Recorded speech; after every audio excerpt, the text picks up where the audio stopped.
MP board class 10th वाले सभी students का यहाँ पर RJNY यानी कि रुक जाना नहीं परीक्षा के लिए गणित विषय का क्वेश्चन पेपर मेरे द्वारा आज यहाँ पर बताया जा रहा है, जो सभी विद्यार्थियों के लिए महत्वपूर्ण साबित होगा। और ये जो सेट पेपर बताने जा रहा हूँ ये सेट बी है।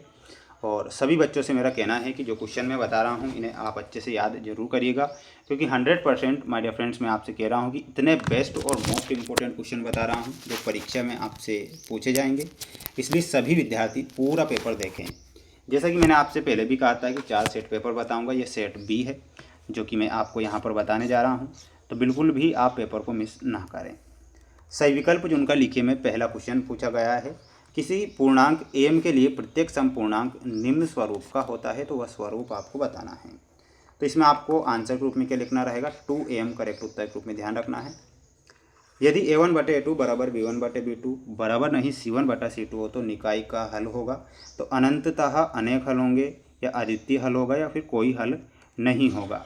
तो इसका जो आपका करेक्ट आंसर होगा तो इसमें लिखना रहेगा कोई हल नहीं होगा, यानी कि ऑप्शन नंबर बी आप करेक्ट करेंगे।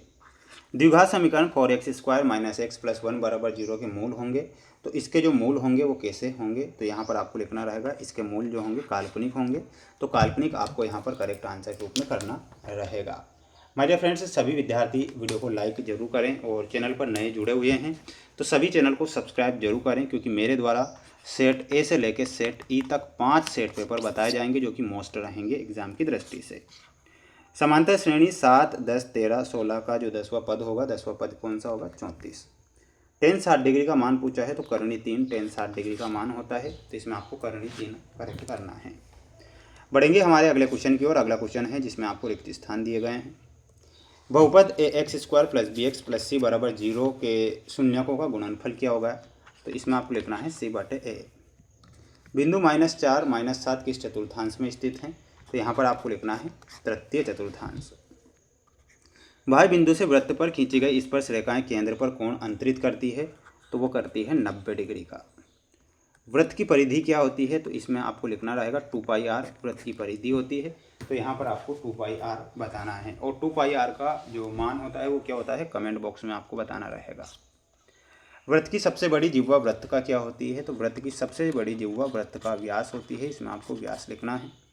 बढ़ेंगे हमारे अगले क्वेश्चन की ओर। अगला क्वेश्चन देखिएगा, ये सत्य वाले क्वेश्चन है जो आपको दिए जाएंगे। बहुपद x² - 3x - 4 के शून्यक 1 और 4 हैं, तो ये आपको सत्य लिखना है। मूल बिंदु के निर्देशांक सत्य हैं। समांतर श्रेणी में सर्वांतर धनात्मक, ऋणात्मक या शून्य हो सकता है, ये गलत हो जाएगा। किसी वृत्त के बाह्य बिंदु से खींची गई 2 स्पर्श रेखाएं असमान होती है, ये गलत होगा। त्रिभुज के तीनों कोणों का योग 180 डिग्री का होता है, तो ये आपको सत्य लिखना है।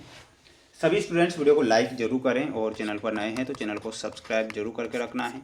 और मेरे द्वारा जो प्रश्न बताए जा रहे हैं मैं बार बार आपसे कह रहा हूं कि मोस्ट क्वेश्चन बताए जा रहे हैं तो ज़रूर पढ़ना, क्योंकि आप सभी जो स्टूडेंट्स हैं वो कई बार कमेंट करते हैं कि रियल पेपर चाहिए, रियल पेपर चाहिए, तो रियल पेपर नहीं होता है।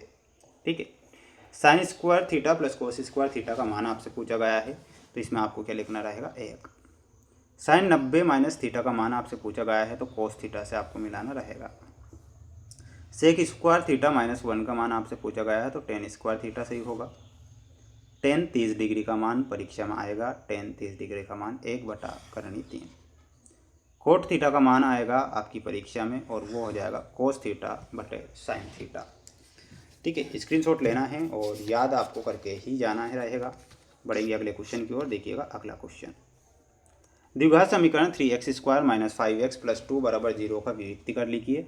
तो विविक्तीकर कितना होता है, तो इसका होता है d = 1।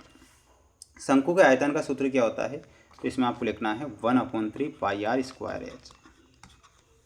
आंकड़ों में सर्वाधिक बारंबारता वाला वर्ग क्या कहलाता है, तो उसे हम कहते हैं बहुलक वर्ग। क्या बोला जाता है, तो यहाँ पर आपको लिखना है बहुलक वर्ग।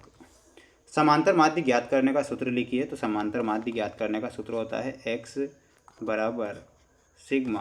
σx1/n। स्क्रीनशॉट लेना है।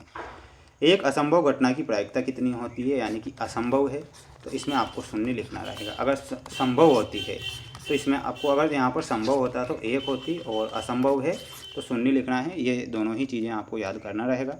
माय डियर फ्रेंड्स, जितने विद्यार्थी वीडियो को देख रहे हैं, जो ये क्वेश्चन आपकी स्क्रीन के सामने बच रहे हैं, जैसा कि आप जानते हैं कि 6 से 23 तक के जो क्वेश्चन हैं वो लॉन्ग क्वेश्चन होते हैं और मेरे द्वारा अभी जो इस वीडियो में ऑब्जेक्टिव टाइप क्वेश्चन बताए गए हैं।